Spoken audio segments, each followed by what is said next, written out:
Yo, what is going on, everybody? So, welcome to episode 18 of the Sports Talk Podcast with Robert and Tyler. What is going on, Yo, my what's guy? up?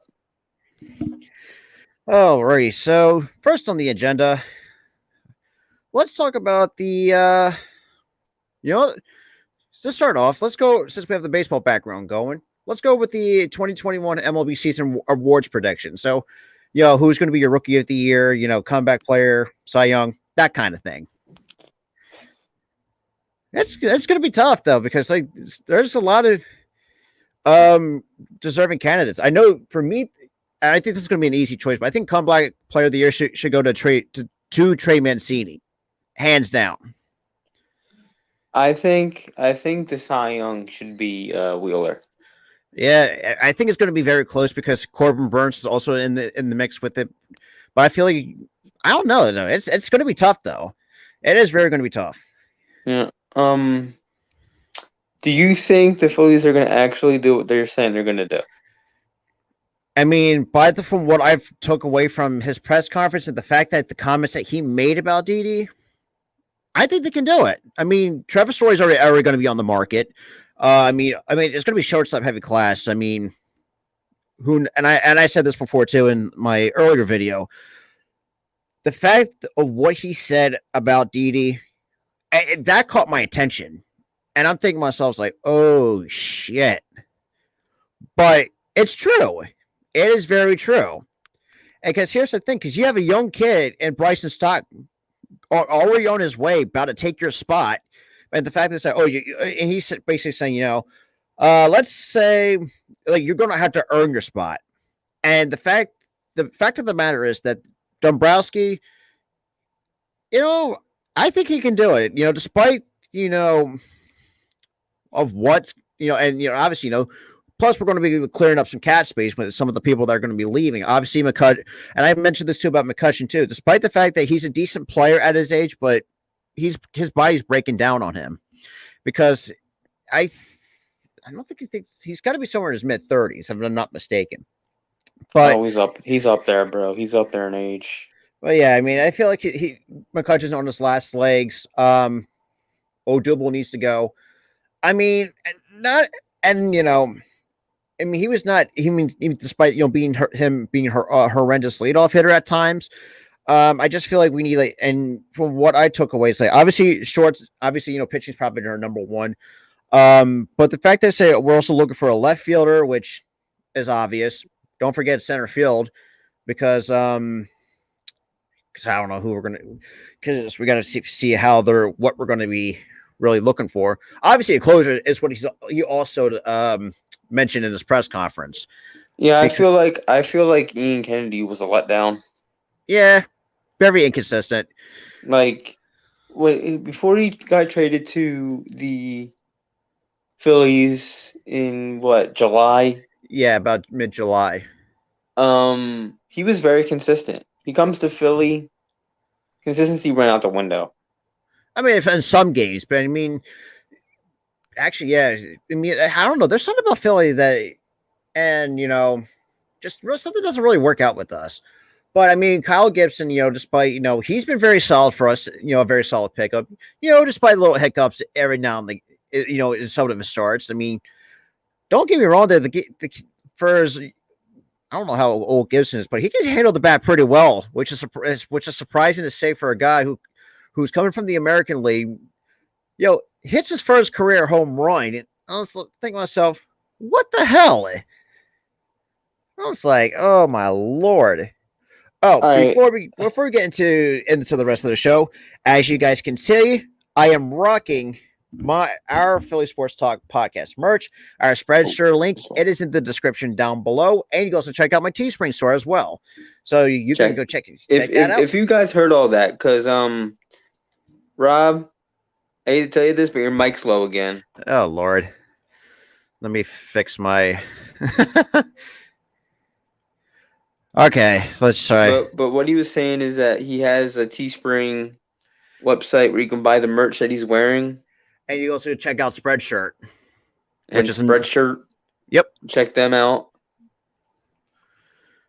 Oh, right. Well, yeah, it's kind of just, it is what it is. But yeah, like another thing too is like I think Don Brossi.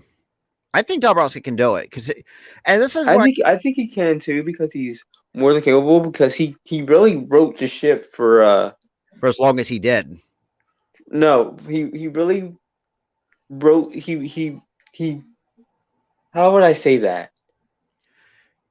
like kind of riding the wave a little bit. No, That he kind of write how like writing the ship. He wrote like he turned the ship oh, around for Boston. oh yeah. Okay, yeah. Won him a championship. Now he's gonna try to do it here. I think he's more than capable of doing it. Think about it this way: the fact that this guy, who surprisingly built a, built the '97 Marlins into a World Series team, which nobody's expected the Marlins to be that good of a team in '97, and the fact that they won a World Series is beyond comprehension. Obviously, and look at the Tigers when during this time with the Tigers, brought in a good amount of players. Think about it this way: brought in Miguel Cabrera, Hall of Famer, hands down, and he knows how to build teams from the ground up. Occasional times he'll blow up the farms, obviously with the backlash of that. But from what his positive track record is, I think he's really putting his foot down. I feel like he kind of put his foot down. Like Yeah, for he some, was for like, certain, look, he was like, look, I didn't do enough this year. And the thing is, he really couldn't. exactly, and I kind of say like this. He's actually did that to Didi, which that really caught my attention because I've watched it a handful of times, and the fact that the comments that he made about Didi, like my jaw just dropped to the floor, and I was like, well, let me tell you something. it's true. Didi deserved this shit. Oh, for Batting in the low 200s all year. that's not the Didi that. And then what Didi said on Twitter really ticked me off. I don't, and that's the thing, and he's right too. Because here's the thing: because when I think of Didi, because I'm thinking Didi, like for example, his time with New York, he was a constant 300 hitter with the Yankees. Am I wrong? Like he's been a very consistent hitter, and the fact that, and it's like oh, like I'm hurt. It's like, well, you should learn how to keep at least keep your. I mean, I get it. I mean, I know sometimes injuries can really play a part of it. But I just feel like, and I address this a lot of time in the video too. Like it's all about the fundamentals. And I said this thing about Alec Bohm too. And I say I'll say this too about Bohm as well. If you can figure out the fundamentals of feeling the ground ball the right way, and obviously firing the infielders coach Castro and Joe Dillon. I don't know. I mean, I kind of feel like our hitting show was I kind of feel like kind of led to their firing because like if you look at and for those who don't know, like if you guys will look like our hit, like we have a lethal lineup, and obviously here's where I'm gonna tell you that you're wrong. Well, we do not have a lethal lineup. Not now. Yes. No, even then. Because look, we had like the first four guys. We had JT, Bryce, Gene Segura, and Hoskins. But then Hoskins goes down. We lose one vital piece. Exactly. Now we only have three guys who can hit. Like, and that's the thing. And I'll say, and I said this too about Hoskins too. Like the guy before he went down, he was getting hot at the right time, and people don't.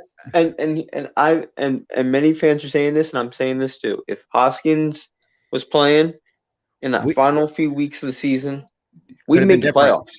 Exactly, we'd be making the playoffs. And we wouldn't be talking about the offseason already. We'd be talking about the NLDS. That's the thing. Because people don't realize the impact that Hoskins has. Yeah, he may not be a solid defense. I mean, he's a decent defender. And a great hitter. Yeah, I'm going to backtrack. I'm going to backpedal. I did bash him last year. I think we all did. We all bashed him last year. This year, he's proven us wrong. He did go down with a freak injury that hurt us. It happens. But hey, he's human. Oh, it happens. And I mentioned this too in one of my videos too. Like we don't really have a backup first baseman. I mean, if you could put JT there, but the one guy I meant the guy that I mentioned was Derek Hall. And for those who don't know, he's their AAA. He's in their AAA at Lehigh Valley. And from what I've understood about Derek Hall, obviously played at Dallas Baptist University, just and it's a great over all around hitter.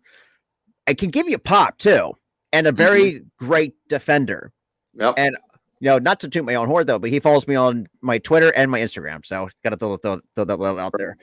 But yeah, bro. And this is toot loud and proud, bro. Oh yeah, you deserve that shit. What is going on, Nate? What's up, Nate? No.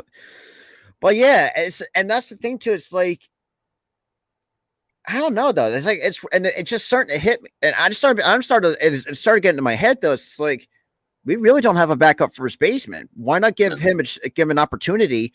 Because like he's a good left-handed bat too. Not that he's an excellent, and that's the thing too. Like other than Harper, like if you have him, like say, for example, if you call him up, and give Hoskins the day off, like you can platoon those two guys depending on how, especially now especially with Haas. I mean, we all know Haas is going to be healthy, but I think they're just going to really ease into him before the start of spring training. But and I said the exact same thing about JT as well, and it's what pisses me off because it's like, and I said this too, like, look, we all get it that he stunk. And I'll hear, and I have a few reasons. Number one, he dealt with it. Think about it this way: before the start of spring training, broke his thumb. Took him a while to get things going, especially in the throwing hand. Obviously the shoulder problem. I mean, which happens. I mean, like he's still one of your better. And I said this too. Like we hadn't had a solid, really good catcher since Chooch. In my honest, but here's the thing, though. He didn't really stink this year. No, what really stunk in that lineup was that back half of that lineup. Oh yeah. The four guys that we're talking about here, they really hit this year. Oh, that's for sure. Hoskins, Segura, Harper, and JT. I have high hopes for Bryce. I have high hopes for Stott too. From what I've been hearing about Stott, this kid is like it's surprising, like how good this kid's obviously we all know the minor leagues is a whole different it's a different style of play. He could be playing super well and then stink it up and stink it up here. Because look at Bohm. He had a great rookie season. I mean, obviously it was a shortened season though. That's the thing. It was a shortened season. It was a shortened season. It was a small package. But you didn't really see enough of him. And then this year he struggled.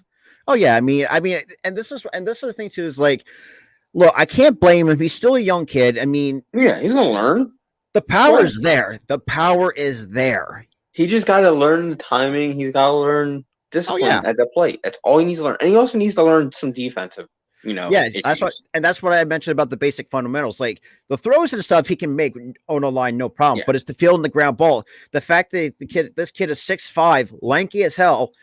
It's just like you got to get down, you got to get low, and and I preach this to younger kids who are and when I was coaching, I had to preach this to 12 to 13-year-olds, like you got to get your ass down to the ground, so to speak, because if you can do that, you have a better chance to fill in a ground ball and make an accurate throw. And I mean, Bo's got a good arm, and and this is the thing too, like.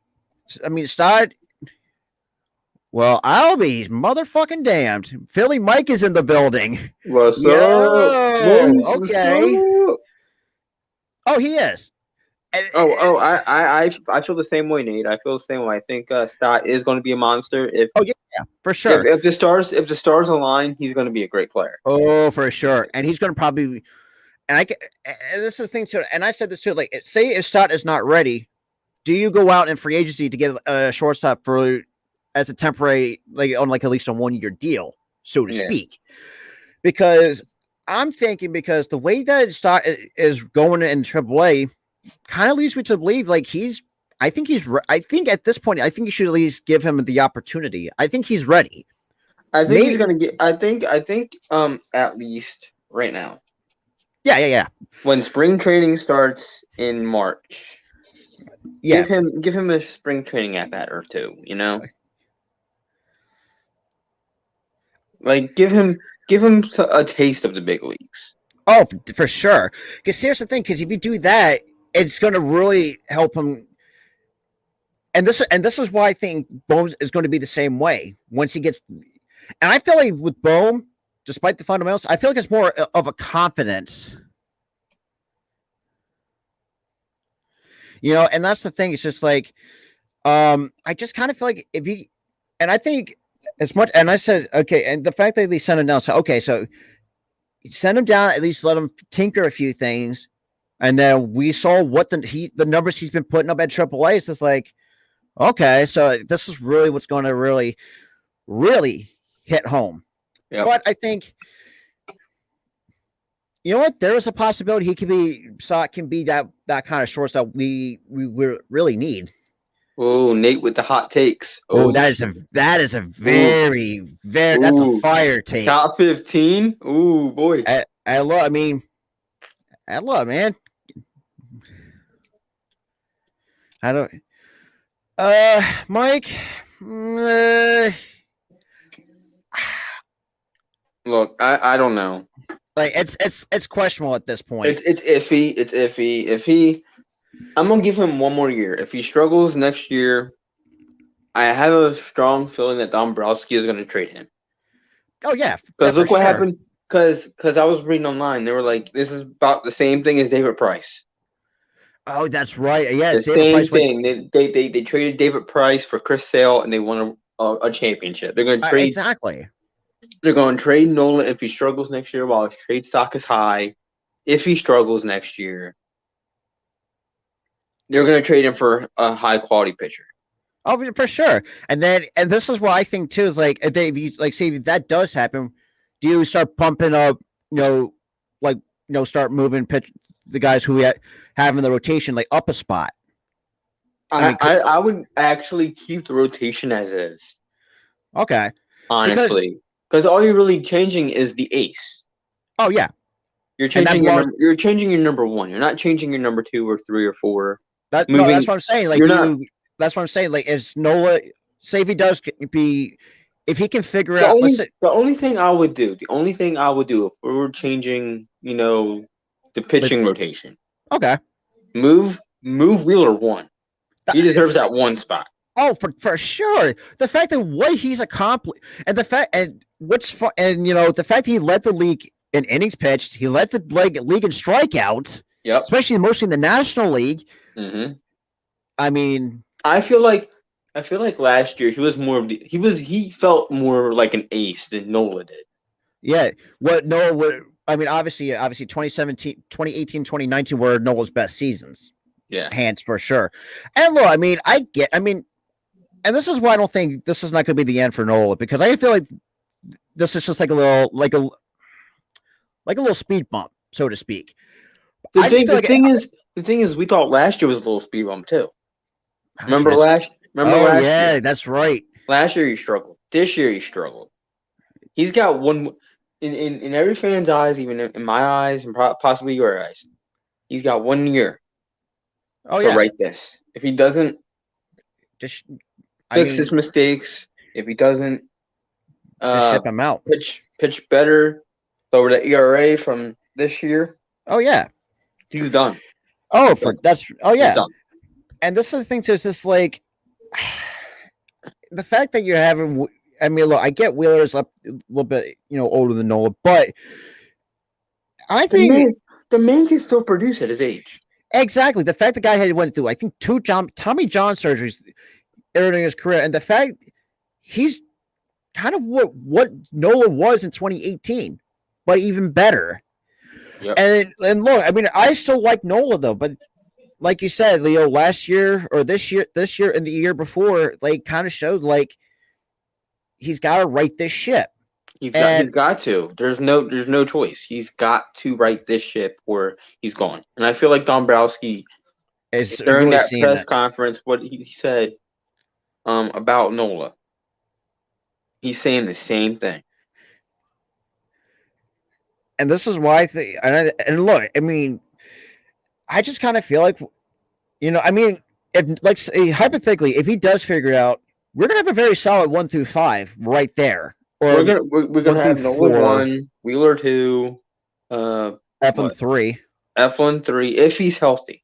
That's the question. If that's a question mark. I feel like we need to trade Eflin. Oh yeah. His injury issues. Let's say if he does. Let's say if he does stay healthy through the entire of next season. You got a solid 3. And then Kyle Gibson's your solid, and you got Ranger Suarez. Number 4, you got Suarez. We need a 5. Exactly. That's all. No, wait a minute. I thought Kyle. If Eflin stays healthy, I thought Suarez plays like he should play. Nola plays like he should play.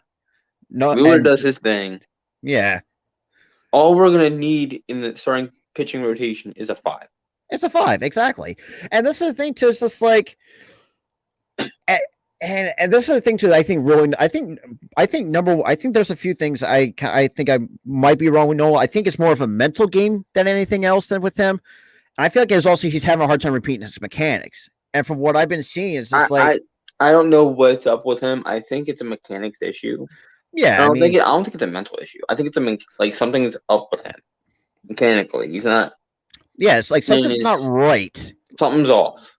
Like I don't know what it is, but something doesn't seem right. This is not the Nola that we saw in 2018, where, and look, we all know he can get up there in the upper 90s between 95 and 96 on a good day. Obviously, take the San Diego Padres start, which that brings me to another point, though. Like, and I made the video about this too, about this.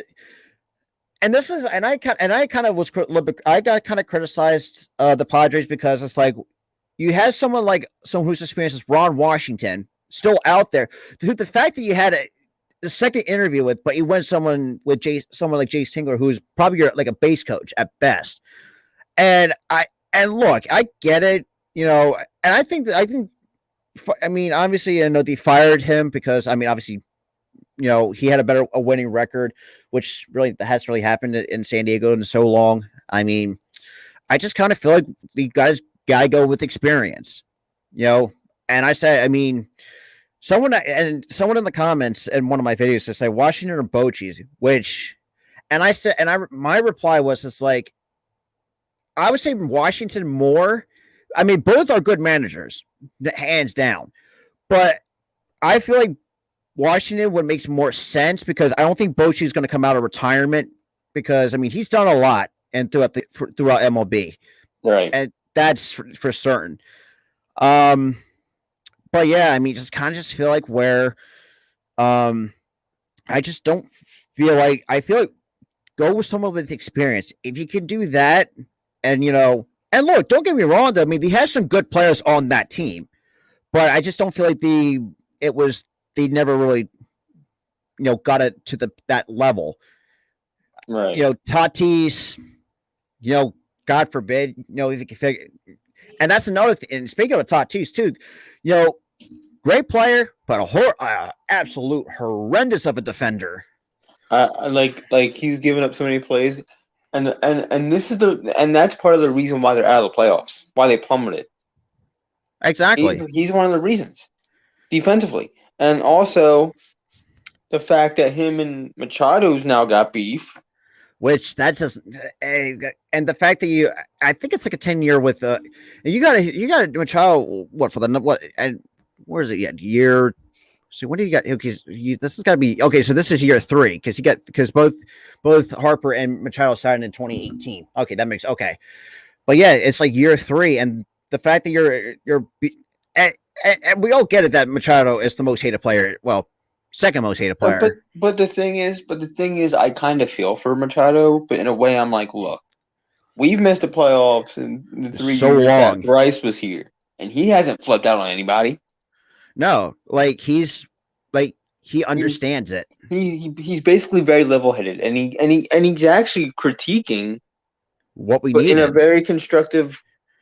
Exactly, and people don't. And this is why I think Harper was in my understanding, was the better choice to sign, because and I get it. He was playing for the Nationals, but the fact that how he comes off, kind of he screens Philly on the outside, because we all know that he comes from a blue collar background, which obviously Philadelphia is a blue collar city, which really does make a perfect fit. And the fact that we signed him, I lost my shit. Yo, I was literally sitting there on my phone, wasn't watching TV or anything. And then I see the report that Bryce Harper signs to Philly, and I'm like, I was like, is this I screamed bloody fucking murder, because I was home alone. I screamed. Exactly. Like, it's like what? Like, oh my God. Like, I felt like is this a dream right now? Like, the fact I said, I got to pinch myself. It's like, nope, this is reality. Like even like a few years later, he signed here, what, 2018, 2019? Yeah, February 2018. A few years later, it still doesn't feel real. I know it doesn't, and the fact he's been the fact that he's been here for 3 years, been very, very consistent. Honestly, it's not that he's been consistent; he's gotten better in Philly. And that's the thing too. Like, I saw the list of like the numbers that he put up, and the list of players that he's on. The fact he's on the names with Babe Ruth, Barry fucking Bonds. The man breaks every freaking game. It's like, are you kidding? It feels like every at bat this season it resulted in a Harper home run. Exactly. That's what it felt like. Last year was very hit and miss. The year before that, he was very hit and miss. This year, he was on his first year. I know it was a slow start for him to get adjusted to the city of Philadelphia. I mean, obviously. He knows the city, as an opposing player. Yeah, he started off hot, then he got cold for like 2 months. He was hot again, and he was very streaky his first year. And then second year, he was still very streaky. But this year, dude, oh my God, reminds me of 2015 Harper. Exactly, and that's the thing too. Like, he's so dangerous. Like teams are going intentionally to walk him. I was like, dude, you're really. And think about it this way: when Hoskins was getting hot. You walked. Oh, exactly. And think about it this way: him and Harper that's a dangerous duo in the lineup. I expected it when we signed Harper. I expected it. I'm sitting there thinking, Harper and Hoskins 1-2 punch. And we've seen the damage that they've done. We've seen it this year. Until Hoskins unfortunately got hurt. Yeah, I mean, just really nothing he can do about it. But yeah, but it was out of our control. It's nobody's fault that he got hurt. Yeah, I mean, I think this is why I think. Like say if Harper, I think if Harper does retire, give him an option, an opportunity in the front office, because this guy knows, which is funny to say because it's like the fact that he knows what needs to be fixed. And as a player, it's like, if this guy retires. He literally came out in a press conference, bro. Exactly. A few days ago and said, look, we need to get younger. Stop relying on these older guys. Let's get younger. And I'm sitting there thinking, you know what? I agree with this guy. Let's get younger. And Don Browski said the exact same thing, too. It's like, obviously we got some vets like Harper, but what we're trying to. Yeah, he said it's a great. This is what Harper's meaning. He wants them to mix it up. Look, he's like, look, I'm a veteran guy. JT's a veteran guy. Let's mix it up. Let's get some younger guys in here. Yeah, like Let's get some young pieces that can contribute to the team. Win us a championship. Oh, for sure. What's going on, Constante? And this is why I think, and he's right. I mean, you got younger players like Bryson Stott, and Derek Hall. Like, you got some hidden gems. I mean, obviously the farm system is not great, but you got some hidden gems in a horrendous farm system. Like, people don't keep their eyes. Listen, I mean, if we can somehow get guys like Alec Bohm hitting again, if we can get Bryson Stott up here, we've got a pretty good team already. I mean, like you said, we still need a left fielder who will. That's a. We could trade for one. We could trade for one. Oh, that's right. Most certainly. That's a very good point because there's a lot of good young left fielders out there that's been making an impact in the league. We can trade for one. Yeah. We can trade for a center fielder. I mean, the one guy that I hope Dombrowski can snatch up is Starling Marte, and you know, no. I'm trying to think. I mean, I can't because he's old, bro. He's old. I know this offseason is going to be very reliever and shortstop heavy class. It's going to be very. I mean, but the thing is, I don't think he's going to trade for a shortstop. No, I don't think. Like, if you could snatch up some good relievers to help out that bullpen, I'd be fine. See, I'm not. If what you said is true, if they're going to be reliever heavy, they need to get relievers. Oh yeah, that is top priority this offseason. Yeah, exactly. If you get relievers, and then obviously, and then go find a starter to fill that 5 spot, since Matt Moore's already gone at this point, and so is Chase Anderson, which is good to see. Thank God. Just at least get somebody solid who can be like a Ranger Suarez. May not overpower you, but he can beat you in so many other ways. Though that's the thing too. This is why I think Suarez is one of my surprise players of this team. But here's the thing. Here's the thing, though, Rob, because you said it on the last podcast. He started here first. Yeah, as a starting pitcher. Then became a bullpen guy.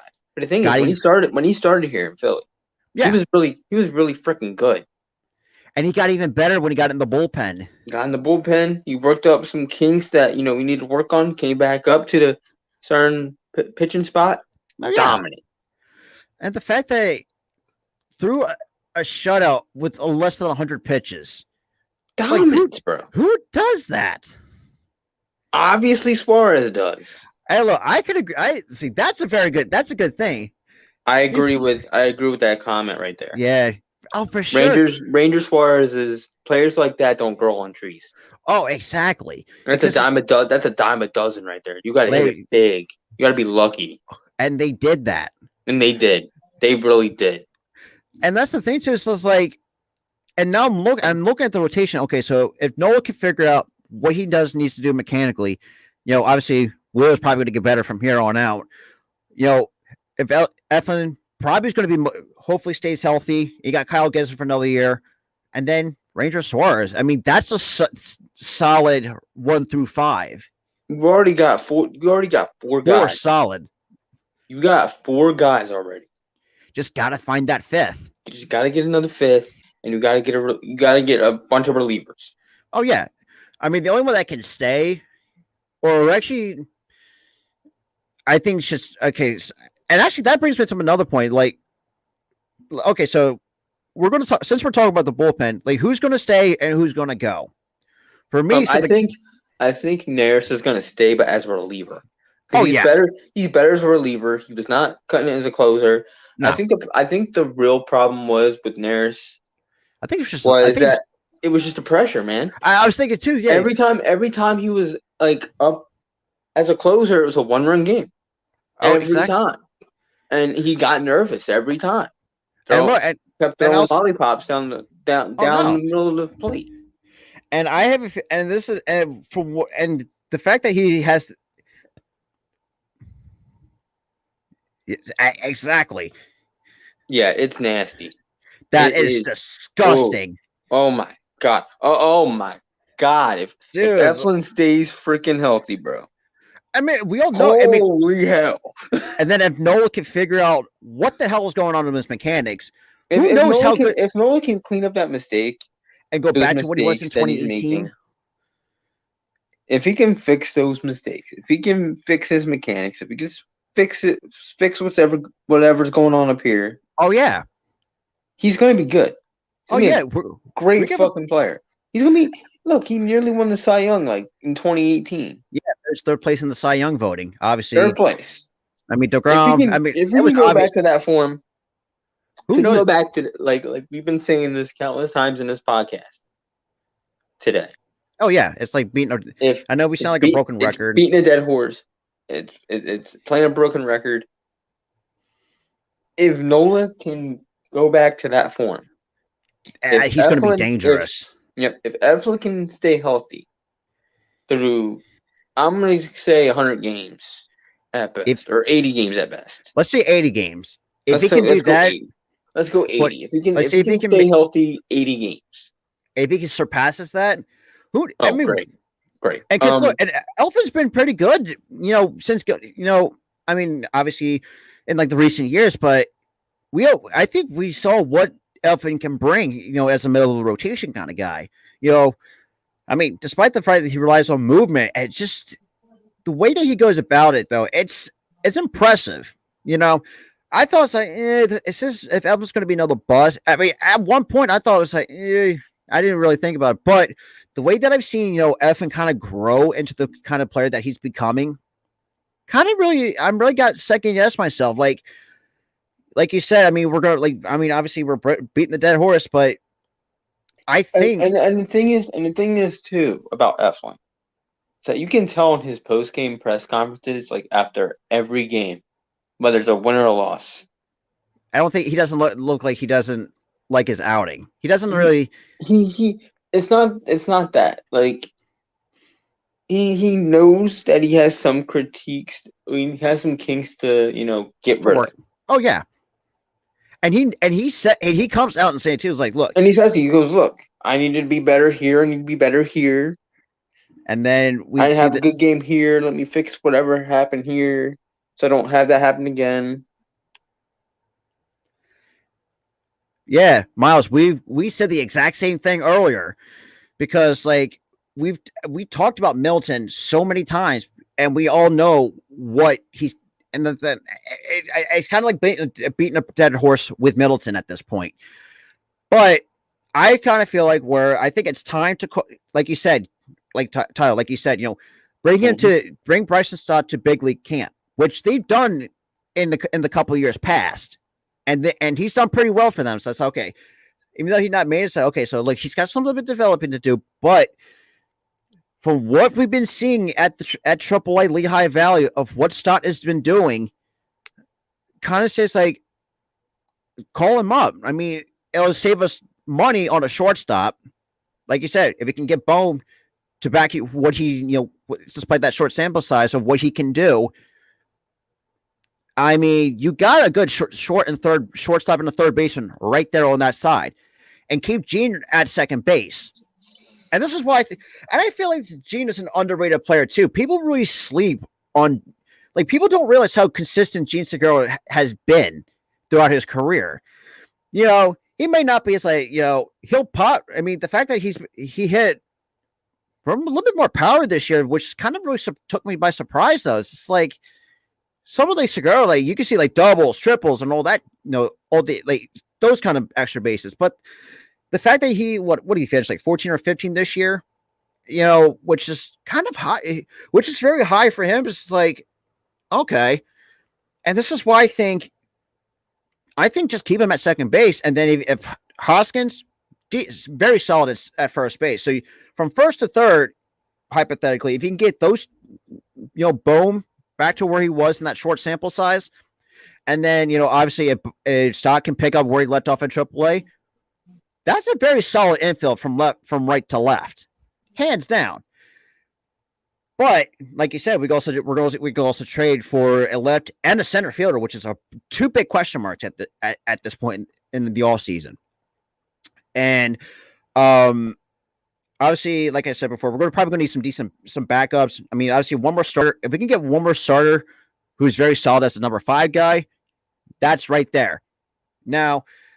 Obviously, like you said, Neris is going to stay, and the fact, and look, I was very critical of him over the years, but the fact what he's done and broke the all-time Phillies strikeouts by a reliever, like, okay, I'm mind blown, like, and then, like, obviously, yeah, like, obviously, I think the pressure of being a closer kind of really got to him, and look, I mean, it's not easy though, like. But the fact that we can use him, like, say, for 2 innings, like, say, the 7th and 8th, and the fact that he comes out like clean just keep him there. Yep, I agree, man. I don't really know. I mean, starts looking at this. I mean, only time will tell, though. I don't know about Bohm being a left fielder. Yeah, I don't think that either, because it's like we all know what Bohm is capable of. If he's making errors at third base, what who's to say he's not going to make an error at left field? Actually, that's a very good point. That's a very good point. Because think about it this way: we went through so many third basemen in our franchise history. Oh my god! Bro. We haven't had a good one since fucking Polanco. That or Mike Schmidt in the '80s. Yeah, exactly. And people, oh god, man, I feel that name's been very slept on for years. Placido Polanco, God, dude, he was very solid though. Like, and awesome. It was awesome for us. And think about this. Back to the current Phillies, bro. Yeah, I mean, early predictions. Where do you see them going next year? Okay, so early predictions. I think. Here's the thing about that. It's for me, it's too early to tell. But if Dombrowski can do what he said he's going to do and gets the right pieces, I think at best, I mean, I think we could take the division if we can get the right pieces that we really need. Who's to say we could be very? I mean, who can say that we could be very? We've been very competitive. I mean, it's been up and down, but I think with the right pieces in place and what we really need to get the what we really needed, I say we have a shot at taking the division, which we haven't really done in God knows how long. And look, I mean, it's just like right now, I really can't give you an answer on that at the moment. All right. Which is tough though. Well, my prediction would have to be at the very least a wild card spot. You know what? Very least. You know what? I can see. You know, that's very possible. Because hold on. It's because this year we have a 5 to help carry this team. Oh, for sure. And we also didn't have a few. I mean, if we could get by with no relievers, if we had a 5. If the number 5 spot wasn't a bullpen game. Oh, every damn fifth start. If that didn't happen, we had a quality 5, we'd be in a wild card spot. Oh, for sure. And not to mention that in this coming season, everyone's going to be healthy. So that's the most important thing, because the fact we lost some of our impact players to injury. No, if we if we didn't lose Eflin, who knows how good that rotation would have been, going down the stretch. Same with like we said about Hoskins. I feel like Eflin, the injuries to Eflin and Hoskins, I feel like is what really was a gut punch. And because it's like, look, I mean, Eflin's not going to be like a Wheeler or 2018 kind of Nola, but he can still give you the quality innings he can get, And obviously with Hoskins, who was getting hot at the right time, next thing you know, gets hit with a freak injury, and it's just like, God damn. Yeah, and then we get stuck with Brad Miller at first. It's like, eesh. Which is, look. Brad Miller, he's okay. I just feel like the plate, yeah, but his defense at first is atrocious, bro. Exactly, that's what I'm saying. That's why I think we should at least bring up Derek Hall, who is a true first baseman and actually can defend. And actually, and then that's the thing too. It's just like we got some. You know what? We were just talking about that earlier about the closer, because. And that's the thing too. And I said this before too. We hadn't really had a solid closer since Brad Lidge. That's saying something. Like that. Do you know how bad that? We haven't had a solid closer since then, man. It's embarrassing. It is embarrassing. It is embarrassing because then we had guys from that latter half of that playoff run that were iffy, and then.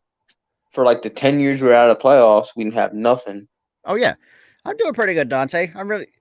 But yeah, I mean, that's the thing, too. It's like, Oh shit. Oh, okay. I'm trying to. I think after the show, I'm gonna have to do research some free agent closers and probably bring that to like a future episode. But I think since we kind of talked to Phillies about enough for the first about 45 minutes or so, the next topic or next thing I wanted to bring is how about Allen Iverson? Let's go to the Sixers and Allen Iverson's comments about not being on the coaching staff. Listen, now, I got the coaching. I got a lot to say about the shit. Hey, floor is yours, my guy. All right. I get his point. I get his point, kind of. Look, he helped the team get to the finals. Yeah, they didn't win it. Got him to a few playoff wins. Oh, yeah. And he was also the face of Philly basketball for the longest time. Yeah, exactly. But we've already got our guys. Yeah. On the coaching staff. If he wants to do something in Philly, be a part of the team again, be an ambassador. That's what I'm thinking. It's just like, because he's people may differ because like they can think of other Sixers legends can be the face of the franchise. Because for us, it was Allen Iverson. This is what we remember. This is the thing. In the 2000s era, he was the face of the franchise. Probably him and Mutombo probably were the better players that we had. Eric Snow wasn't. He was. I wouldn't say Mutombo was one of the faces. I would say it was only Iverson. I'm not saying Iverson was the face of the 2000s. Oh yeah, but I'm saying like when it comes to decent players that we had that during that time period, because Mutombo and AI were probably the better players that we had. Because Eric Snow was iffy to say the least. It's just like that. It was a decent playoff team that was built, but some of the players that were on it were kind of iffy. You had AI basically carrying that team. I wouldn't say they were iffy. Well, every single player on that damn team was playing hurt. Yeah, you know what? That's every single one of them. Even Mutombo was playing hurt. Yeah, no one played healthy in that series or in that playoff run. Nobody. And that kind of got me thinking too. Like, if everybody was healthy, we could have had a championship right there in the 2000s, like right there, then and there. Well, we could have won at least 2 games. Exactly. But the thing is, Shaq and Kobe. Yeah, that happened, and we lost, and I can't. Look, this is the thing too. Like, I cannot be mad at losing to Kobe, who, obviously a Philadelphia native. Like, I can't. If I was on the Sixers team, or if I was on a team in general, and I got to the finals, and I played against Kobe and I lost, I'd be honored. Exactly. The fact the guy. And that kind of gets me to think, it's like, could you imagine what the Sixers would have looked like with Kobe and their colors? Kobe, could you? Oh, AI, fucking Mutombo. Oh my God! Oh boy, we could have been the Lakers in 2001. Wow. Obviously the Lakers. Yo, imagine this. AI, Kobe, Shaq, Sixers. What? Oh my God! Yeah. Actually, yeah. And Dante brought up a good point too. Like, Arab, I don't know who Aramaki is. Because he had a messed up. Because from what Dante said, he had a messed up ankle, and this is exactly what I'm saying. Everybody was hurt. It wasn't that they were bad. Everybody was hurt. Oh yeah, I didn't say I didn't really say they were bad. It's like they were kind of iffy because it's like if we didn't play hurt, who knows what? We could have won a lot more games. Boy. But yeah, man, that kind of leads me to. And look, don't get me wrong though. Allen Iverson, probably one of the greatest Sixers we had in a very long time. Yeah, no one's gonna. But you got to think though. You got to think about his comments. You got to think it. I'm thinking about it from both perspectives. Oh yeah. My perspective is there isn't any coaching spots for you to fill, but become an ambassador if you want to be on the team again, or if you want to be affiliated with the team again, or be a trainer, like a certain like a specific trainer, you know? Yeah, or be a trainer or something, or actually help practice with the guys. Exactly. Especially now we have some rookies who are trying to prove themselves, and you got Tyrese Maxey entering his second year. Could you imagine how great Tyrese Maxey, if you can learn from Allen Iverson of all well, I mean, Kobe Bryant's another guy. Deadly.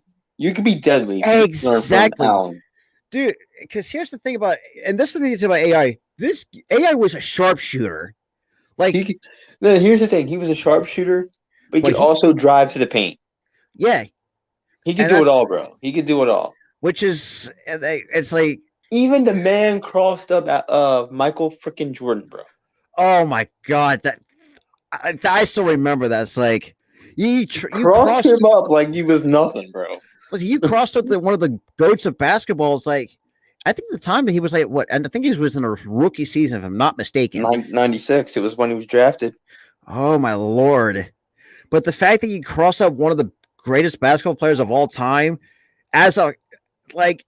I mean, you got to think too. Michael Jordan had to give him props for that. You really had Michael Jordan for years gave him props. For years, man. Exactly. I mean, it's like you can't.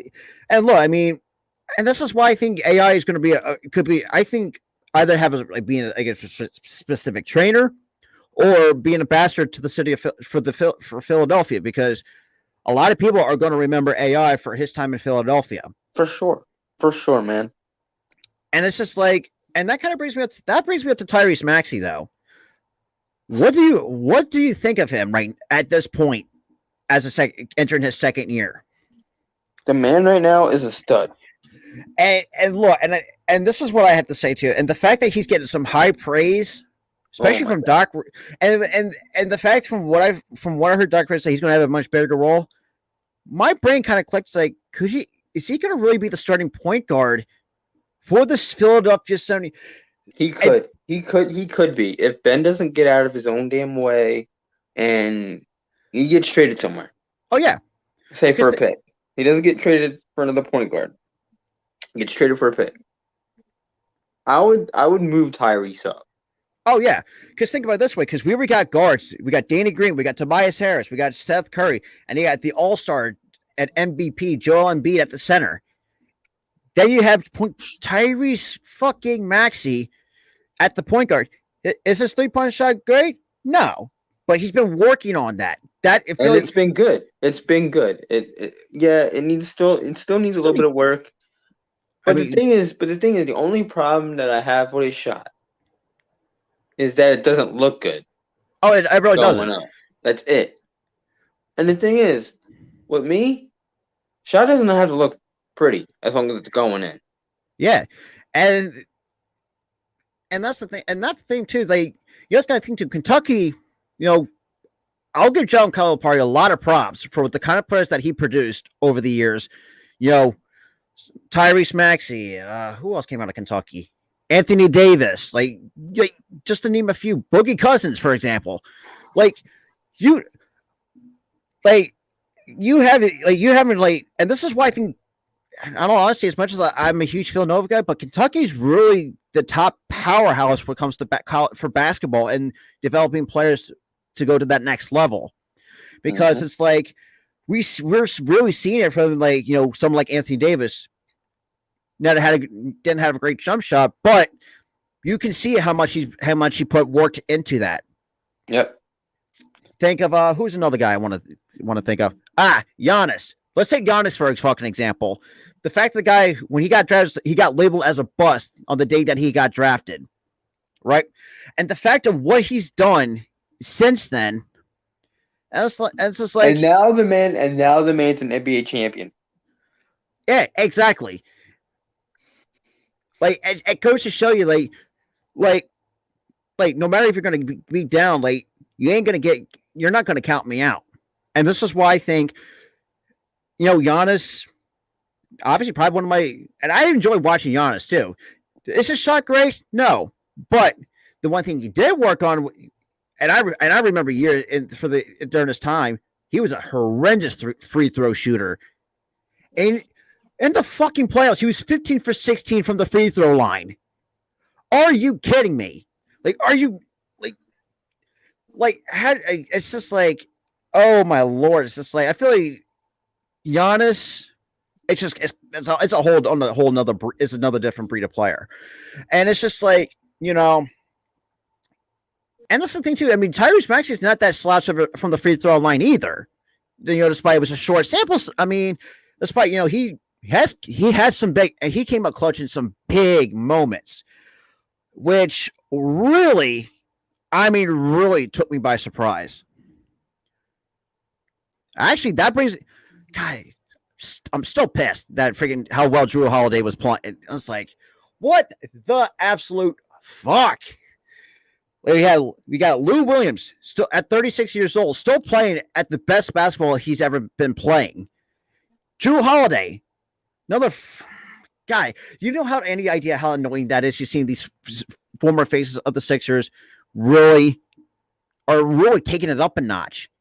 Like I said, the problem that I have with that was the GM. You know what? I couldn't agree more with that. It's just like you trade all your players for a player that never played a single game. Well, now you're forced to tank. Trade all your other good players for. They actually fired the guy who traded for Andrew Bynum. Oof! Then this new guy had to dump the entire team for scrubs, so he can tank for like 5 years. And don't get me wrong. I mean, we got. Then during that tanking, we got someone named Joel Embiid, and we all know how that went. Yeah. Yes, and this is the thing. And this is the thing too. It's just like, and think about it. The fact that I saw what Andre Drummond can do. Like, I'm thinking to myself, like, he's going to probably be even better than Dwight Howard when he was here, because I feel like Drummond can provide a little bit more off the bench, and he's done that very well in the two preseason games with the Sixers jersey, which is crazy to think. It's just like, I was like, oh, I mean, I get it, he's up there in age, but I feel like basketball players kind of sometimes age like fine wine at times.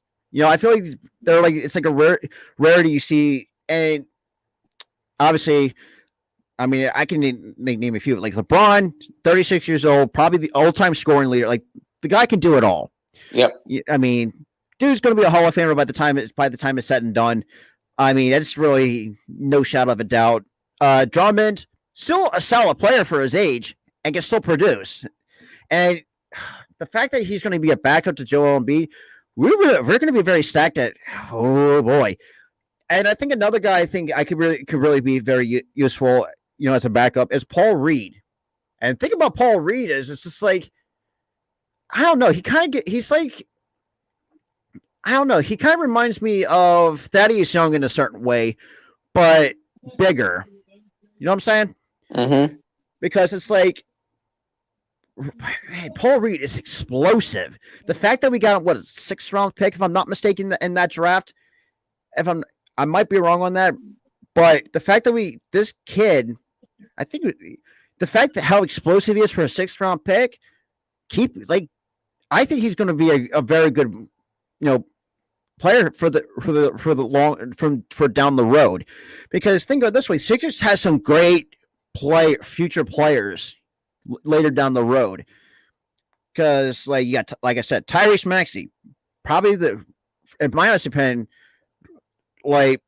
I'm still shocked how far he fell into the draft. I don't know what other teams were not seeing, but the fact that he got an opportunity for the 76ers and provided, Kim Prucci said, "Look, I can drop a 30 bucket. And hell, I mean, we all know that Embiid can do it on a nightly basis, but from what we can see out of Tyrese Maxey, despite his rookie season, obviously with the team, most of the players were out for COVID." But and the fact that he stepped up and dropped almost 40 in his first start was it was just something. I don't know. It's just like, oh, for sure, man.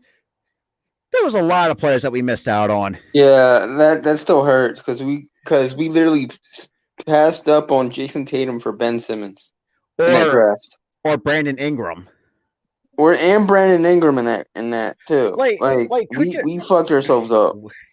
5 years later, 5 years later, we're seeing it. We fucked ourselves exactly. But the one player we didn't fuck up on was getting someone like Tyrese Maxey. Yeah, that's it. That's exactly. And I mean, obviously we had some other picks were very solid, but Petrusev was one of our other picks. Actually, I commend him. Actually say, look, I might not be ready for NBA, but let's get some more seasoning overseas. And look, I commend him for that because think about it this way: basketball is more of a global sport than you guys see like somebody like Korkmaz. Love the guy. Very at times it's very streaky. But you got, players like him from Turkey, Slovenia, like Dragic, Luka Doncic. Obviously, I mean, you could which is weird to me that Rui Hachimura coming out of Japan. It's just like, really? He doesn't look. I mean, I know this is gonna be stereotypical. And like, this dude does not look like Japanese. I know his name sounds like it's Japanese at times, but it's just like.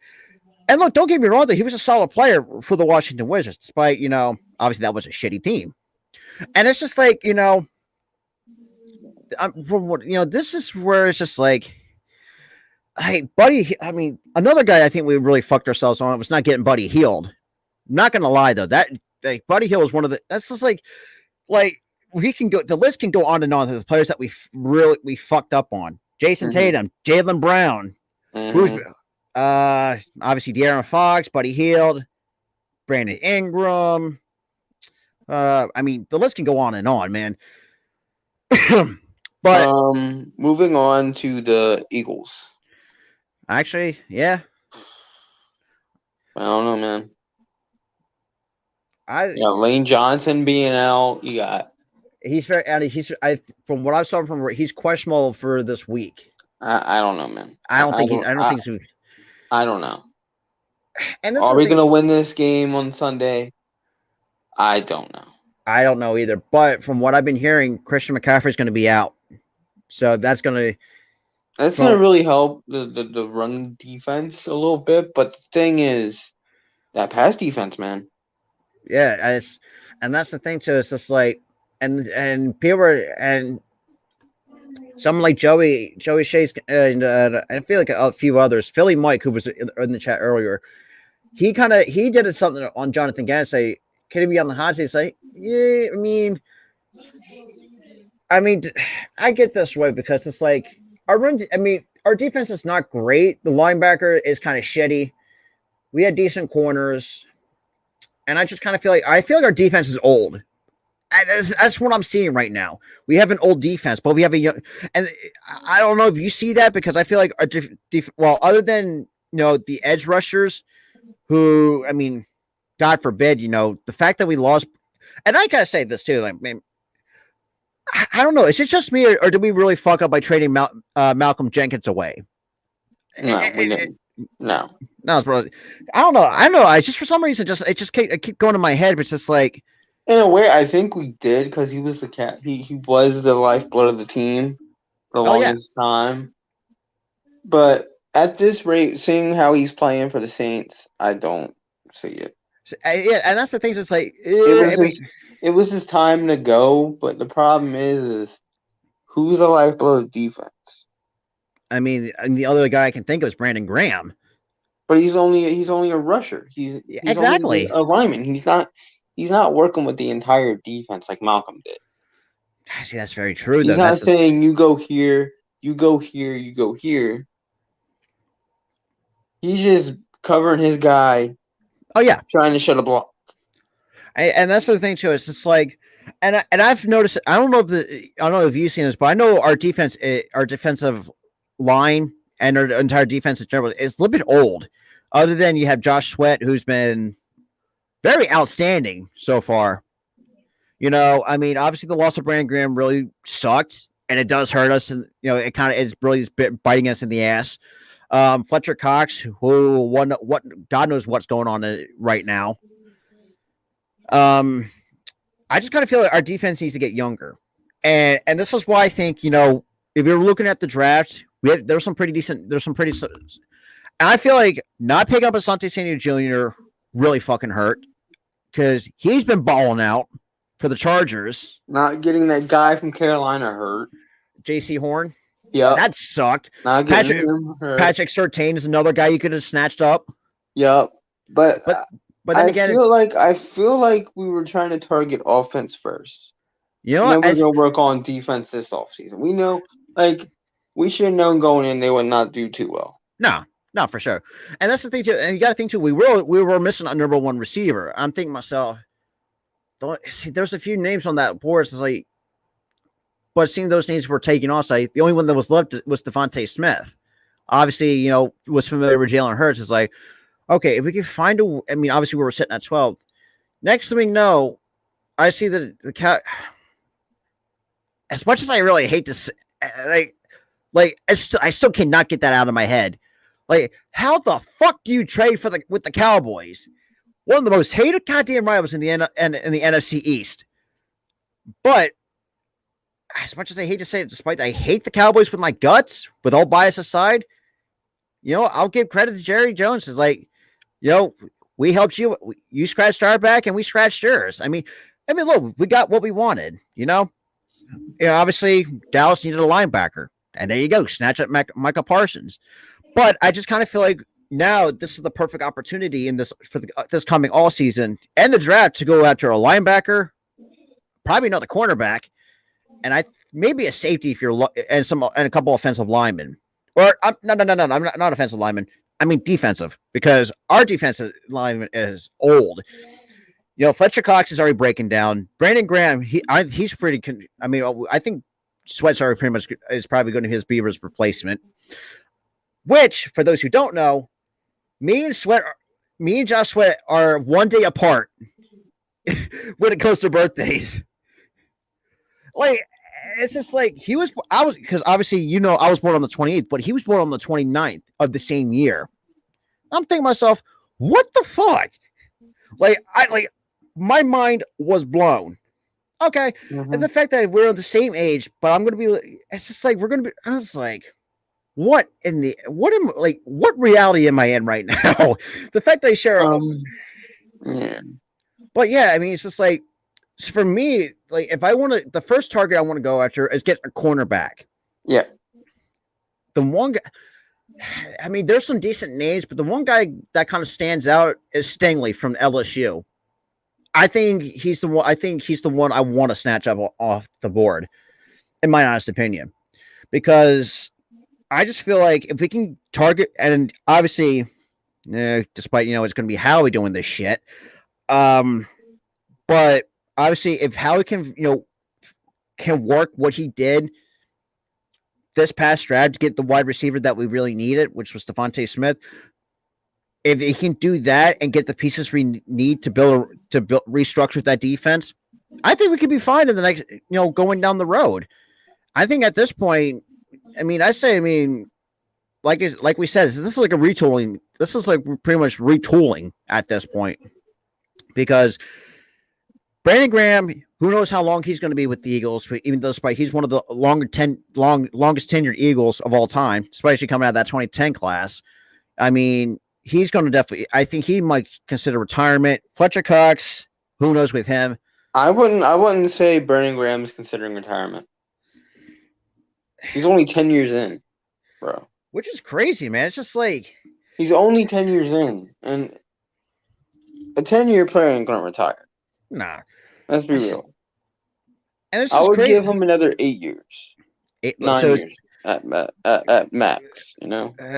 And see, I kind of agree with that, but I kind of disagree at the same time, because I don't want to, as much as, and I love Brandon Graham as a player, but I just don't want him to turn into another like a Jason Peters. But then again, Graham's been consistent during his tenure here with Philadelphia. So I think he can really. I mean, despite, you know, the Achilles was a blow, which is not an easy. I mean, Brandon Brooks, man, despite him being out, he's been very solid from what I've saw, and it's just like, you know, the guy. For a guy who came out from 2 Achilles injuries, like, how the hell do you? And look, I mean, I know that sucked. I mean, it's football, man. It's going to happen. Like, there's really nothing you can really do about it. Yeah, it's football. You're going to get injured. You can't really escape injuries if you get hurt. No, I mean, it's like this. It's like a heat-seeking missile. Mm-hmm. Like, no matter, like, you cannot avoid it. I mean, sometimes you may be lucky, sometimes you're not. So, I mean, it's like a flip of the coin. Well, there's some, like, obviously Brandon Brooks. I don't know how long like, the loss of Brooks and Graham really does hurt. And Fletcher Cox, God forbid, who knows what's going on with him. I think we should start looking at defensive linemen going into the all season. Same with, I mean, I think just restructured the entire defense, in my honest opinion. Yeah. You may have something different, because from what I've seen, it's like, okay, so where do we want to start? For me, I want to start with the defensive line first, which is kind of one of the oldest part of the front seven, because I would probably retool some of the defensive line, and then I would go with a line like linebackers. Oh, trust, because that's been a huge need since like 2017. Yeah, 2016, 2017, somewhere around there. 2017. We kind of got lucky in 2017 with, that defensive play. I mean, every other year it's been been just terrible. I was about to say disappointing. Yeah. Like, I think the one guy I think Javon Hargrave is really starting to step into his own. What we expected him to be. The way he's been able to shed blocks and get to the quarterback, perfect. Oh yeah, I mean he's got to be like I think he might be in his early 30s. I might be wrong. Yeah, I think he's in his early 30s. But the fact that he has speed to compensate for that, and this is the thing too. If he can get a defensive line that's strong but athletic, who knows how dangerous that deep. And then he gets strengthened with some solid corners. And look, Slay's no slouch himself, but Slay and Nelson are getting up there in age. Well, I think Slay might be, or not Slay, but Nelson might be entering his prime. Slay's kind of on the kind of breaking down a little bit, but he can still produce at his age. Really, I think at this point, just like figure out, like, do we trade Fletcher Cox anywhere and get what can we get in return for him? I see. That's tough. If his trade value is still high, I'd trade him somewhere. Yeah, I mean, the guy's still a good defensive lineman. I mean, there's no doubt about it. But just like, we just don't know how long he's going to last. So that's the thing. But like you said, if his trade value still stays high, I think, oh God, maybe like I see. I don't know what to get in return for Fletcher Cox, though. Some of the Fletcher of Cox's caliber. That's the thing. That's like a too hard of a trade, dude.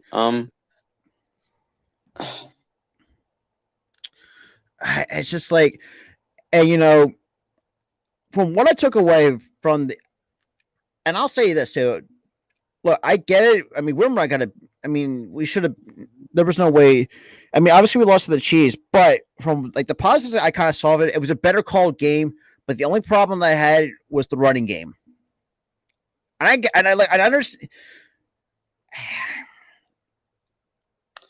I feel like you're wrong on that one, because every big play that the Eagles had, there'd be a flag called.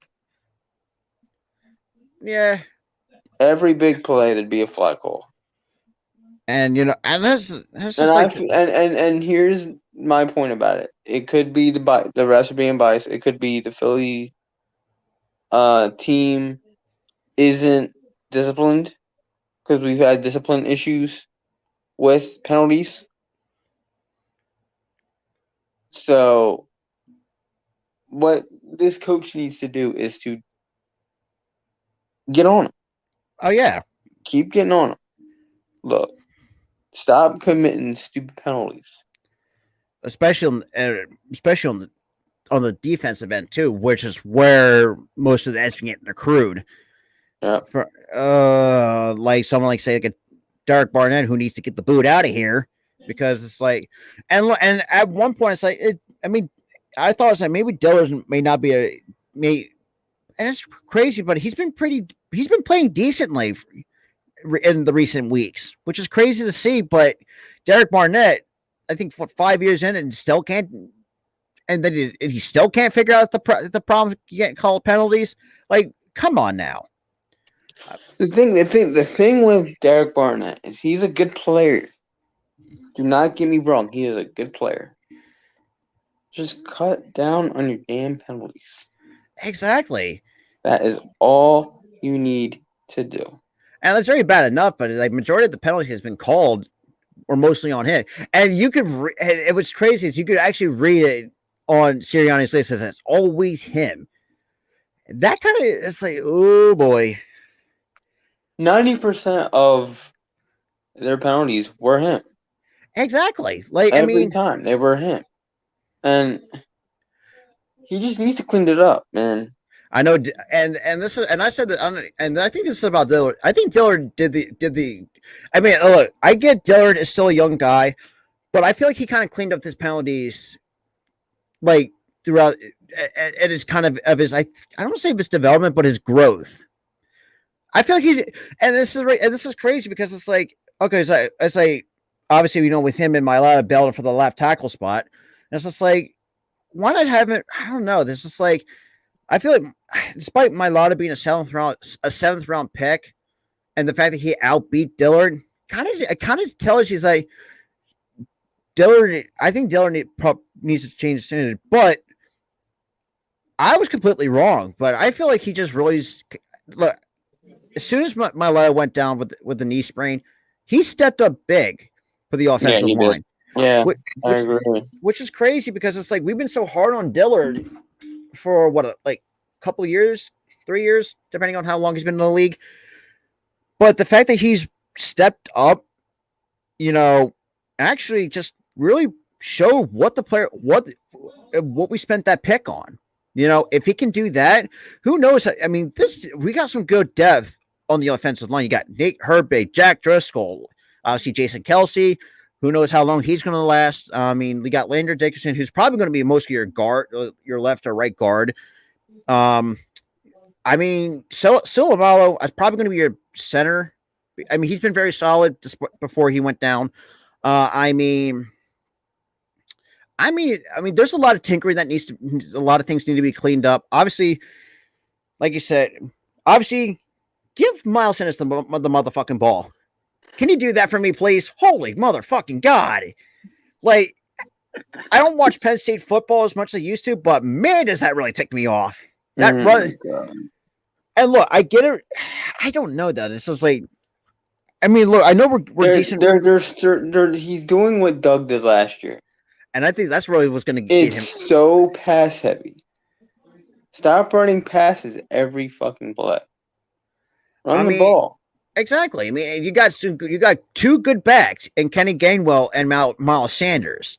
Like you got, like, which is what another thing that annoys me is it's like we need to get Jordan Howard up here especially for the short yardage on third down. We really need that. Yeah, we really do.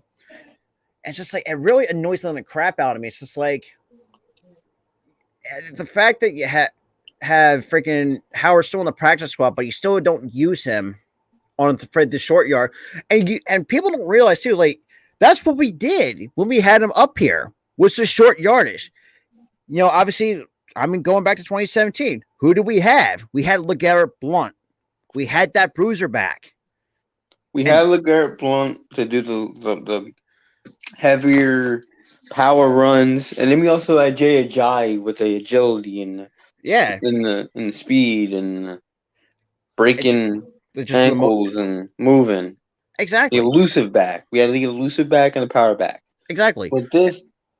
But the thing is, we got elusive backs at running back 1 and running back 2. And we need that bruiser back. Like we need that bruiser. We need that bruiser. That's what we need. And I don't know if it might sound crazy, but I kind of feel like if this is going to keep continuing, I kind of feel like Sirianni might not last long. I mean, I might be wrong, but I mean, we kind of see, All I've got to say, Rob, is give him time. Yeah. Let him get through the first year. Oh yeah. Then if the second year isn't up to par, then you should at least give it a consideration. But let's just say start thinking, and that third year is key. That is, but let's say if he does, do what, let's just say hypothetically he goes up to par year 2, but and makes it even better year 3. Who knows how good this team can be? I mean, look, we have the right coaching staff. Obviously, it's growing. As Joey Chase, another content creator for the Eagle who covers the Eagles, he said, it's growing pains. And it's all it is with this team. Obviously, majority of this team has rookies. You got a rookie coaching staff. I mean, Gann has been around for a while. So has Shane Steichen. That brings me up to Shane Steichen. Speaking of Shane Steichen, man, where the hell is he at? Like, I feel like he's disappeared. I don't know. And it just really doesn't make any sense to me.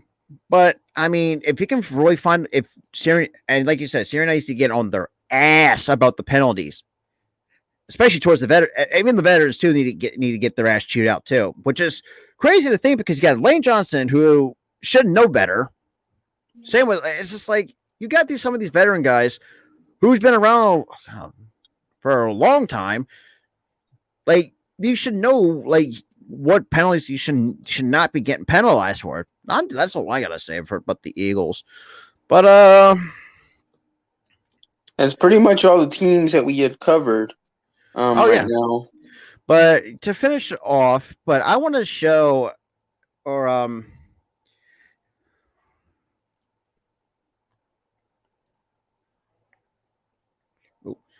Well, yeah, I mean, the one thing I want to, to finish off the show, I want to go over some recaps, of what kind of go on what we predicted for NFL Week 4, because I wanted to see.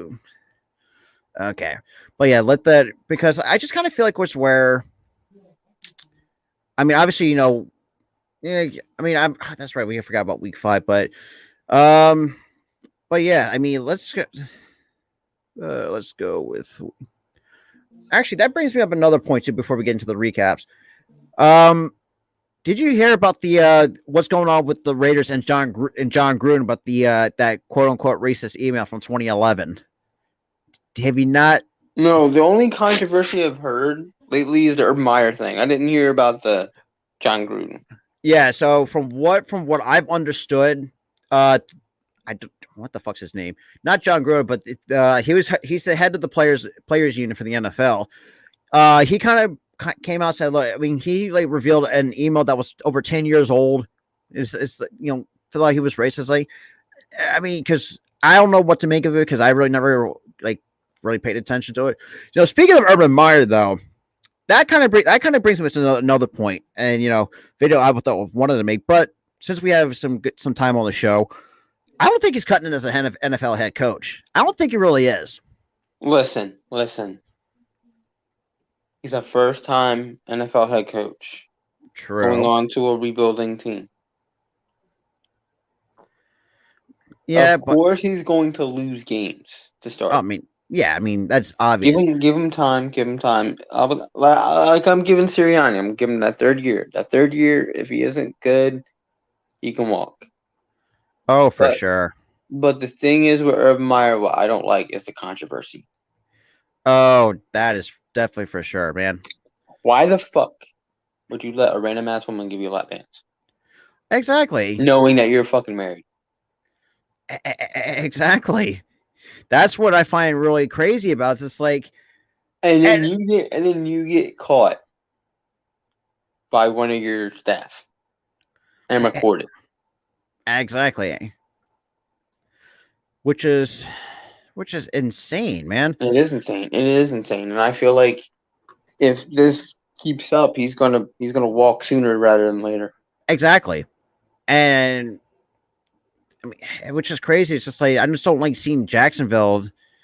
I mean, and this is what I find about Jacksonville too. I mean, they have some good players in the recent years, But all of a sudden, they just like when they started like showing, oh god, like one of the better players that I remember they had was Calais Campbell for that, and he's been very solid for them. But the fact that the matter is like, dude, they were literally that 2017 season when they went to the AFC Championship game. After that, poof. Exactly. It's like what the hell just happened? But yeah. So I mean, I would get a little thoughts out of there. But for our fellow viewers, so we were going to go over our recap for our week 4 that we went over.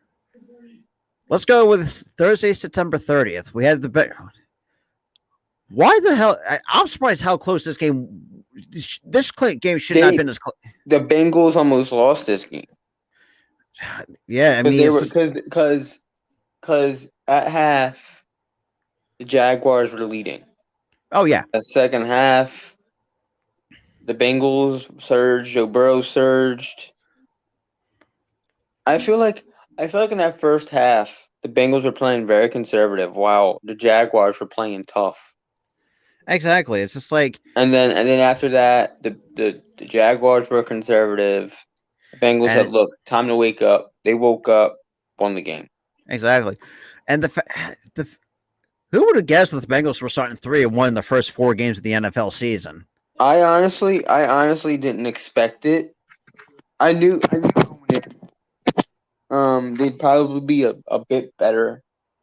Oh yeah. Last year they won 6 games. I was expecting maybe 8 this year. I think I say 8 or 9 with this team, because I think they have some. I feel like they were going to be better than 8 or 9 the way they're playing. Exactly. And I feel like Joe Burrow knows how to navigate with a piss poor offensive line. I mean, the offensive line seems like they bolstered a little bit. Yeah, they've really bolstered that offensive line, despite the fact that was one of their biggest criticisms over the last 2-3 years, give or take. Yeah, it was a criticism last year. It was a criticism going into the draft. They were criticized for getting an offensive player, a wide receiver over a lineman.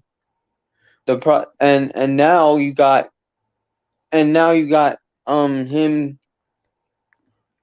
playing better because the line's bolstered. Then you got more opportunities for play action passes. Which last year he was one of the worst quarterbacks to throw a deep ball. Now he's one of the best to throw a deep ball. And this is what, and I'm thinking to myself, I feel like that maybe the offensive line was hurt. Like some of the best players were hurt on that. I feel like it is too, because I've watched a lot of Bengals fan videos on YouTube, and they've said their O-line was hurt most of last year. You know what? I mean, so in a way, after those 4 games, I'm seeing their point. Yeah.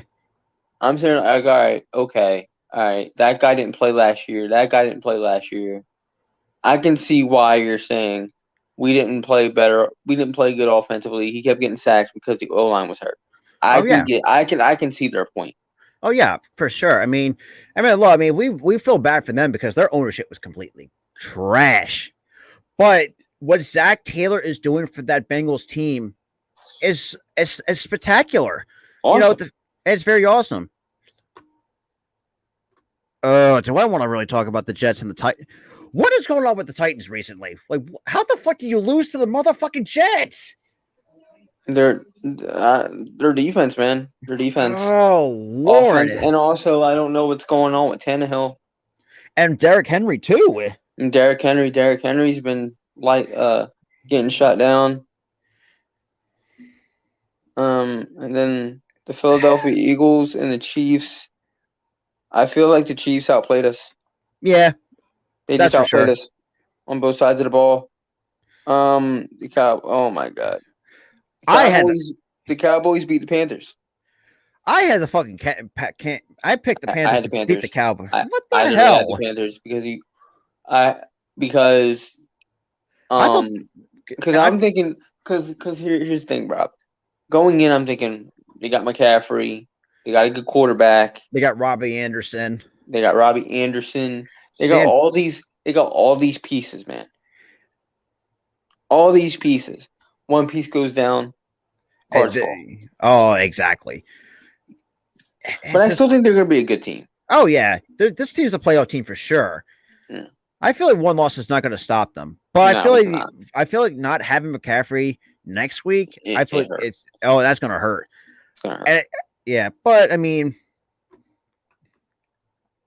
Giants and the Saints. That was a good. That was just a good ass game. That was a great play. That was a good ass game, bro. Yeah, despite the fact that we shit on the Giants a lot because their coaching staff is complete shit. Yo, and I feel, and you know what? I thought last year Daniel Jones was terrible. This year, I gotta say it, he's been really freaking good. I mean, minus the fumbling problems. Oh yeah, when he doesn't fumble the ball, he's pretty damn good. I mean, yeah, I mean, and he's only thrown one pick, and he has like 4 touchdowns. And yeah, I mean, yeah, look, I mean, I mean, the fact that people are asleep, and you guys think too, like he was also back up Eli Manning, which is he's one of the Giants' legends. So that's another big shoes to fill, though. That's the thing. Yeah. Like you got to think that the pressure that's pushed on his shoulders said, okay, so look, I'm going to be the starting quarterback after Eli Manning.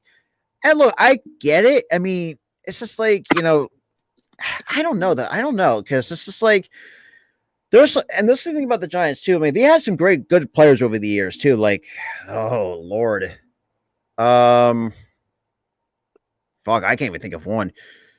Victor Cruz, that's his name, and Jason Pierre-Paul. But yeah, it's like you guys had some great players over the years. At times, I mean, some questionable. Tom Coughlin was decent for them over the years, but just was really not up to par. Joe Judge, I don't know. I don't know that. Browns and the Vikings. Ooh. I think this was a defensive. That was just a defensive game all around. Defensive game, but I feel the Browns were slightly better in this game. Yeah. Oh, that's for sure. Because how can you got a defense that's led by Myles Garrett. Speaking of which, the fact he came out and said, "Look, I got went sleeveless, and I had to go," and he gets hit with the drug test. Like, what the fuck? Like, what is going on right now? Well, yeah. I don't even want to talk about the next game. No, because Lions are trash, and their ownership sucks. Yeah, I mean, we talked about it's like kind of beating a dead horse. Ooh. Oh my god, damn. I mean, I had a feeling the Texans were going to get an ass beaten. That was an ass beating and a half. They got beaten from one end of the stadium to the next. They got put right through a table. They got put right through a table, over the top rope. I get the point now. No. They didn't just get through a flame. They did not just go through a table. They went through a table with Legos on top, and it's on fire. Oh, yeah. That's what happened. I mean, look, the Bills overall are stacked. For sure, man. Josh Allen, man, who is consistently getting better. I was just like, I'm thinking to myself, like, I mean, I know the Bills have really had a solid quarterback in a long time, and the fact that they landed on a great quarterback in Josh Allen, I mean, the history speaks for itself. And the fact that you have, what the fuck's his name? Stephon Diggs. Yeah. Couldn't think of his goddamn name. Helps. That definitely helps now. Dude, he's got some serious weapons on both. And look, say what you want, man, but there's some coaches out there in the NFL are very smart. Sean Payton's one of them for the Saints, despite their loss. And I just I don't know. I see this was an easy game to pick because we both picked the Bills to kick the crap out of the Texans. Despite that's a rebuilding Texans team. Colts, really? Man, I'm surprised. I don't want to talk about this game. Yeah, I don't want to talk about it because wow, Wentz and the Colts beat the damn Dolphins, who were trash this year. But you guys got to think too. Tua's also out with an injury. And Tua's out with an injury. Oh, whoop-de-doo! You beat a undermanned Dolphins team. Again, I like Heineke.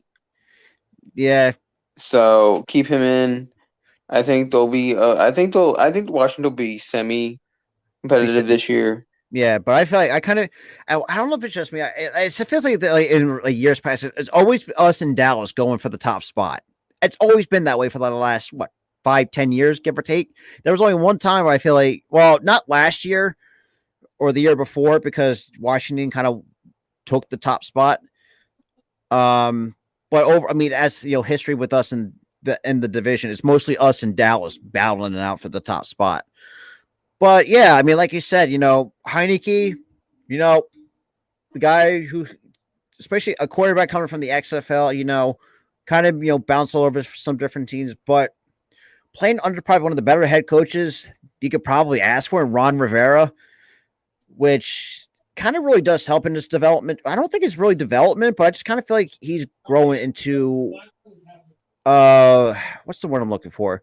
I think he could be a superstar. Let's put it that way. He could be. Got the Seahawks and 49ers. Listen, man. You can't. That game was fucking crazy. You cannot exactly. It's just like you got two quarterbacks suffering the same injury. You got a damn kicker for the Seahawks kicking a ball, getting it blocked, then kicking it again. Oh my god! A second later. Oh, that's crazy, right, man. Look, I'm calling this game the blooper reel game. That's what it was for sure. And that's the thing too, is like, and the kicker said, "Look, am I gonna look?" He never gave up on the play to get that kickoff. He was like, "Ah, fuck, get the ball." And look, exactly. And now, speaking of, Trey Lance is SJ's going to start next week, and while Jimmy G is hurt for those, which I thought. I mean, I think I don't know though. That's the thing too. It's like Jimmy G's been a very solid quarterback for the 49ers, but I feel like he's just injury prone, man. Yeah, that's what I'm thinking. It's just like, it's a shame though, man, but he was a very good quarterback for them. But just see this, I like you said, I feel this was a toss up between the two teams. Listen. But then again, you can't. The Cardinals defense delivered yet again. I mean, you cannot beat JJ Watt at all. You can't beat JJ Watt. You can't beat those linebackers, man. You can't beat that line. You can't beat the offense. And Kyler Murray's going to find a way to beat you. And Kyler Murray, once he has the front to throw, he ain't letting up until the game's over. No, exactly. And then now you know why he was the Heisman Trophy winner as a quarterback in college. Yep. I don't know, man. It's just like I guess what we're really seeing out of the Cardinals. I feel like they're actually really. I think having someone like JJ Watt, I think it really put them over the top. Yeah, because you got that leader, and now once you have that leader on defense, boom. Oof. Yeah, you're like no matter what offense level you had, you are screwed. Yeah. All right. The Packers and the Steelers. I had the Packers with this one. I did too. I mean, the Steelers. They're just Steelers. They're trash. They're. It's not like they're trash. I think Ben's on the downturn of his career. It's over. It's over for Ben. See Ben? He tried to run. Yo, dude, you're heavy set. You're like 40. Don't try to run. No, man. You just embarrassed yourself. Oh my god! And slip on that. Oh, I don't think it was. You slip after going 2 inches. Exactly. All right, but Broncos and Ravens. Wow, I have to give it up for the Ravens defense. Yeah. On that one. Obviously, good job putting up 23 against the Broncos defense, which for years hasn't been any slouches. No. On that defense. You still got guys like Von Miller on that team. God, I'm surprised he's still there. I thought there. He's still with the team, man. Man. You got guys like Von Miller. It's basically the same defense from like 2015. Yeah, from that Super Bowl team. You still got that same defense. The only issue that you have is you don't have a quarterback. Yeah. It's the only issue. Once they get that fixed, they'll be a good team. Yeah. And then we move on to the Buccaneers and Patriots. Look, I'll say this. Oh, my God. I'm going to say this right now, bro. that was just a great game. Awesome game. I couldn't ask for a better Sunday night football game. And the fact that, Tom Brady going back to his old stomping grounds and finally breaking Drew Brees' record, bro. Like, you're real. Brees' passing record.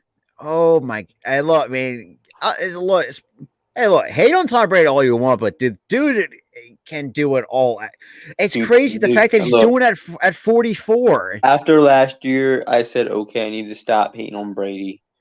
I now believe he's a really good quarterback. A really great quarterback. This is what I think I like about Brady, too, because, like, say if it's like less than a minute, you are fucked. Oh, you left a minute on the clock. Oh boy. You're screwed. You're down. They're only down 7, and you got a minute left on the clock, and they got the ball back. Oh no. Exactly.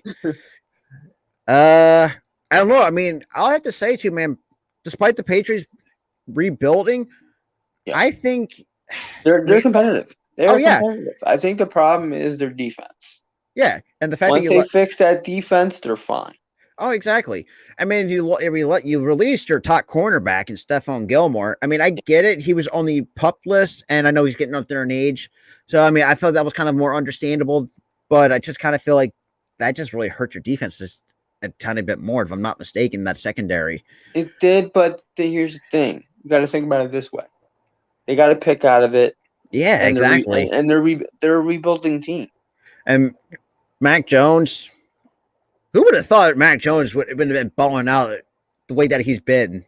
Yeah. Honestly, I didn't think anything by the pick. I'm like, Mac Jones. Who the hell is Mac Jones? He wasn't the sexiest pick in terms of that. But the thing is, you can have a sleeper pick and it be successful.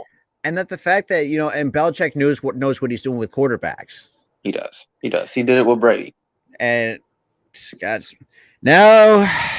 Oh boy. Because Raiders and Chargers. Because I know a couple in this group. Listen. At least the Chargers didn't blow a game. That is true. But from what I saw, look, the Raiders lost by what, 2 touchdowns? That's all right. Yeah. Look, you lost 1 game, bounce back. Oh yeah, that's the only problem that they had last year. They have a good record to start the season. They lose 1 game, they're not able to bounce back. I feel like find a way to bounce back. I think for me, I feel like they need to bolster that defense. That defense is kind of iffy. They do. They need to bolster the defense a little bit. And Carr, props to him, man. Like if you're gonna have someone like right now, I mean, you could probably have him in the MVP conversation at the way that he's been balling out so far. Yeah, he's been really freaking good. And it's just like I'm thinking to myself, like, okay, I was like, the fact that you pick, then again, that you pick. I mean, nowadays it's like you're gonna need a backup quarterback. Yeah, anyways, but I mean, that's a shame too. It's like I've always liked Marcus Mariota coming out of college. I've always did, but the fact that he just got messed up, it's just like I mean, who knows, man? I mean, some team is going to want something like Mariota. I mean, he's still got a lot left to prove. That's what it's just like. I think the problem with Mariota is that he's super inconsistent. Oh yeah, super inconsistent. He can give you a good game, and he can also give you a bad game. He's very streaky. He's very streaky. That's not the way the NFL is. If you're a very streaky quarterback, you're going to get eaten. No, exactly. And you see like quarterbacks like who got a lot of the hate. Like take Derek Carr for example. I think he was decent last year, but I just turned it around this year and just really has gone off for the Raiders because it's like, you got like some decent players still. I mean, it's still early in the season. It's only now we're going to week 5 out of week 5 out of 17.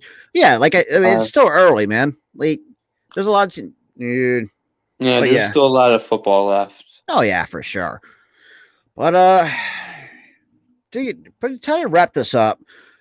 So, what do you think? What do you think so far of what we talked about for tonight? We could. The Sixers need to do something about Ben. Yeah. For first and foremost. Secondly, the Eagles need to bolster that defense. Oh yeah. That's for sure. The future. First future, I know you're rebuilding. You don't gotta do it all at once now.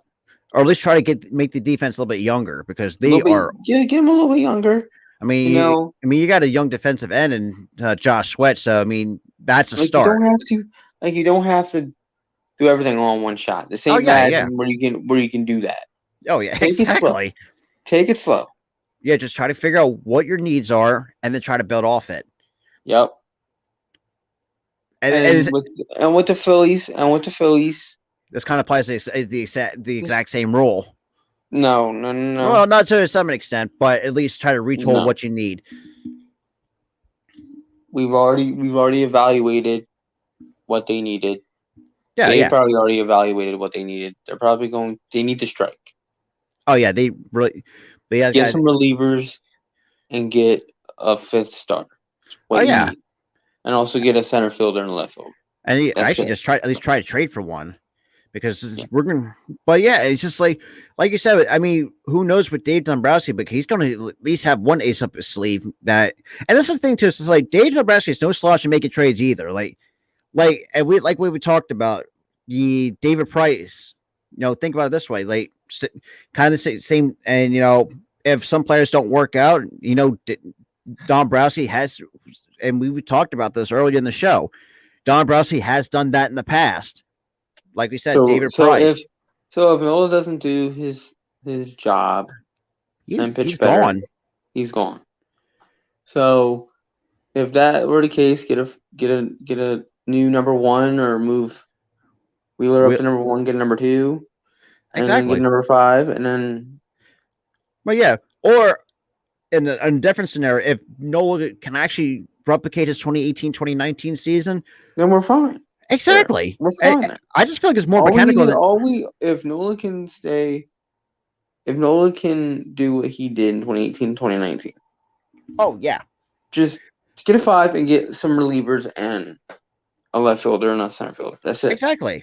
Because think about it this way: if we can do that, who knows? I mean, this kid has got. I mean, obviously, the farm system is not good, but we got some hidden gems in there. Like I mentioned before, we got Derek Hall, probably one of the better first base prospects that I've seen in quite some time.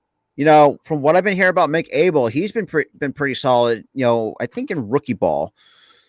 I mean, obviously, like I said, minor leagues is a whole different thing. But from what I saw from what I've been hearing about Mick Abel, I think we did a pretty decent job actually finding a potential number one. Yep. Mm-hmm. And Andrew Painter, not so much. I haven't heard anything about him, but I know Bryson Stott. This sky's the limit with this kid. This man's a hot commodity right now when it comes to his play. Oh, for sure. But that's all the takes that we have. Oh yeah, for tonight. So, but before we go, if you guys want to check out the merch, all those links are in the description. Because I mean, at least help, at least represent our channel. Yeah, because it's like, man, if I could get me one of those shirts and hats, man, that I could wear on the streams. Oh yeah, awesome. But guys, for those who stuck around or were in the chat, commented away, Miles, Nate. Philly Mike, man. God. Yeah, y'all are awesome for tuning in and commenting, giving us your takes. Oh yeah. But that's much appreciated. Especially, I think this was the best take of the night. Oh, that's a hot take. That was the hot take. That's a scorcher right there. Oh boy. That's a scorcher.